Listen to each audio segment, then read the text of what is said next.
Welcome to Gold Derby. I'm senior editor Denton Davidson here with Paulie from the Challenge USA, who was sent home in the arena by Johnny Bananas. Paulie, you were a casualty of Bananas and the big target on his back. The house wanted you to take him down, and instead you're sitting with me. So Yep. what happens? Sometimes that's just the way the game goes. You know what I mean? Like you could go in there preparing for any type of thing, and that's the beauty of the challenge is, you never know what you're going to have to do down in the sand.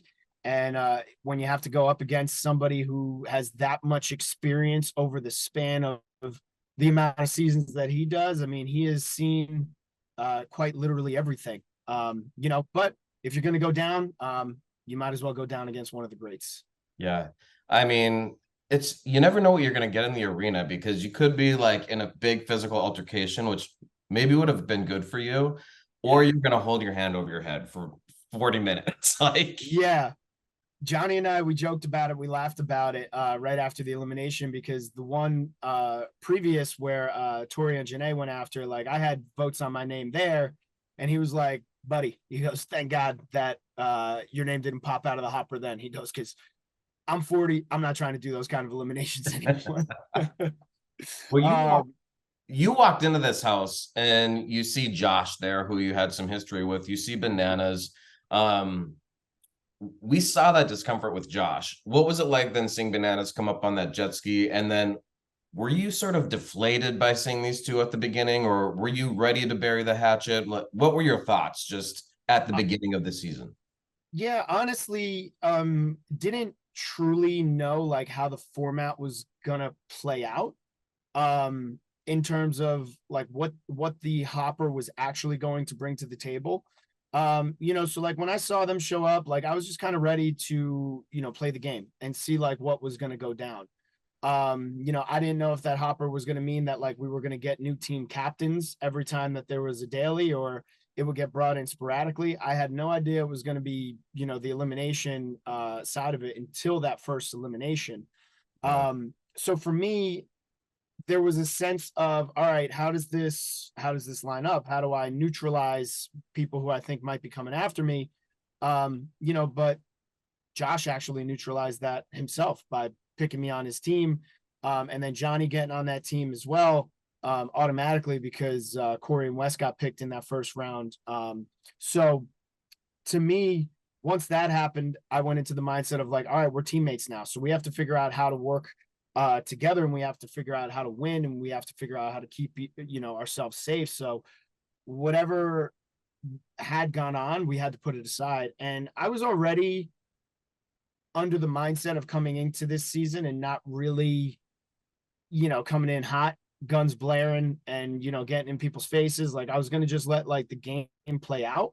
So that's kind of where I was at. If we were on separate teams, if it was a different format, maybe I would have targeted them, but I wouldn't have like, been like in their faces, if that makes sense. Yeah. And you weren't the target. They were hoping you could just get Bananas out. More so. Yeah, No one was really coming after you at that moment.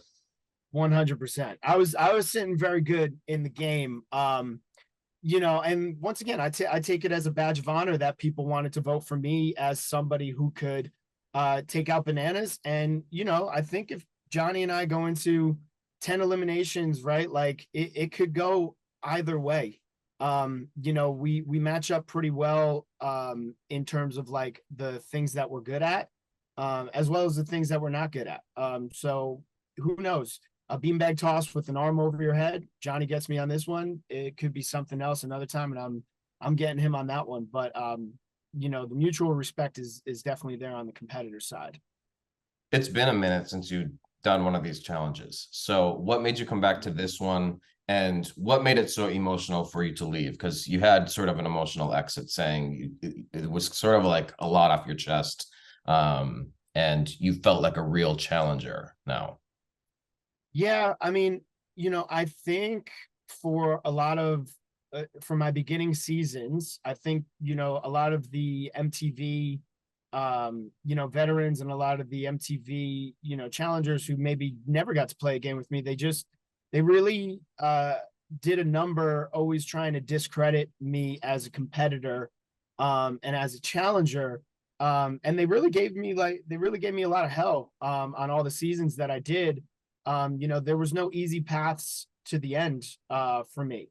And I kept up like a protective shield, for all those years, because you have to still reassure yourself that you are good, and keep that confidence. Otherwise, you would just crumble, in these games. So I think like kind of coming in with a different mindset of like, I no longer have this chip on my shoulder. I'm confident and comfortable in who I am and how I play this game, and how I compete.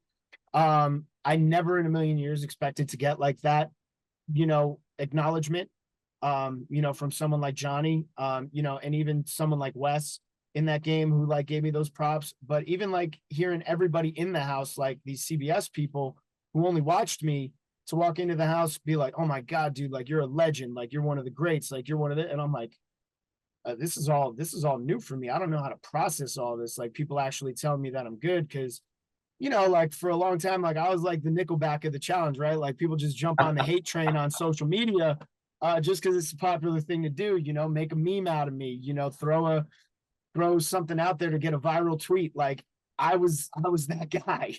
And no matter how much people tried to give me credit as a competitor, it always got shot down of like, oh, he's terrible. He's this, he's that. So like, it takes a lot to fight off of those thoughts and have them actually sink in as truths in your brain. So it's almost like once you're done being gaslit and like people are finally like, no, you're actually good. You're almost like, all right, so I'm not crazy thinking that I'm good. I'm not crazy thinking that like I bring something to the table, as a competitor and as a character like on the show.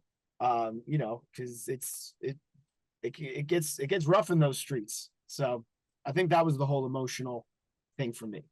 But you came into those challenges. I mean, you are an emotional player. So you give people like an opportunity to sort of go after those and give you those memes. So you kind of work on that. You had to sit down with Tori, that was like a very integral part of this episode as well, where you sort of talk about growing up in this, being in athletics and admiring Freddie Mercury, and what did that mean for your sexuality, and you had all these things running through your head. Can you talk about that a little bit more and explain what do you want people to know about your sort of evolution? I just want people to know that there's a lot of layers to me. So like although you did see that side of me, that is a version of me, that is a part of me that exists, and it's only existed my whole life. Like when I felt like I needed to protect myself and when I needed to put up a shield.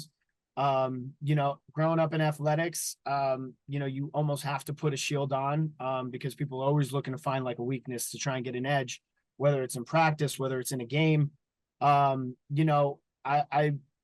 was it was hard for me to always express myself growing up, because people would throw a lot of things in my face. With the way that I dressed in high school and in college, a lot of people would just kind of, call me sunshine, try and, say I was gay, but like in a negative way, like not kind of like, all right, yeah, like, live your truth, dress how you want to dress. So when I got on TV, like I kept that version of me a secret, and I've almost been hiding for a very long time. And I think suppressing a lot of that, and then, being in these environments where it is competitive, it is cutthroat, I resorted back to what I knew as a defense mechanism, which was fight, fight, fight, compete, compete, compete. Almost make you feel more uncomfortable than I'm feeling. And I think being able to work on that in my time off, and kind of live my truth, dress the way I want to dress, and almost separate, be like, listen, you could still be such a cutthroat competitor without all the extra stuff. So let's feed that, and let's not feed this. That was a big part of like my growth, and also just like owning it and living it and being like, listen, this is me. Take it or leave it. There's so much more to me to see. So I'm happy that you guys saw like another little glimpse.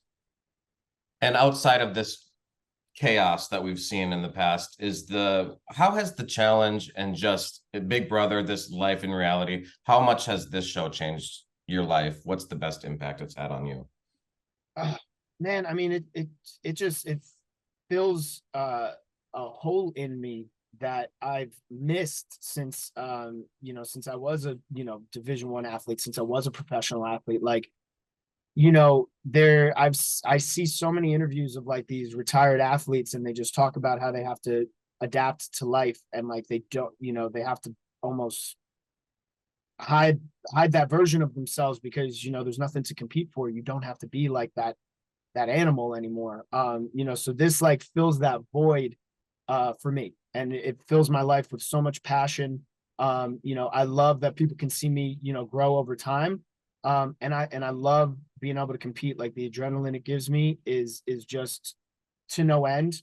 I look at every single challenge, even the ones that I'm deathly afraid of, as like a challenge to like overcome and be able to look at afterwards and be like, man, that was awesome. I did that.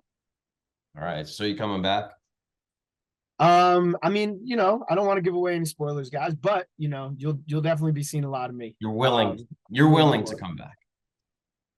I'll be back. All right. Okay. All right. Thanks, Paulie. I'm sorry that we meant this early on, but it was a pleasure to speak with you. Thanks for sitting down with Gold Derby today. Yeah, I appreciate you, Dan. Yeah, and I'm sorry that I'm talking to you this early too.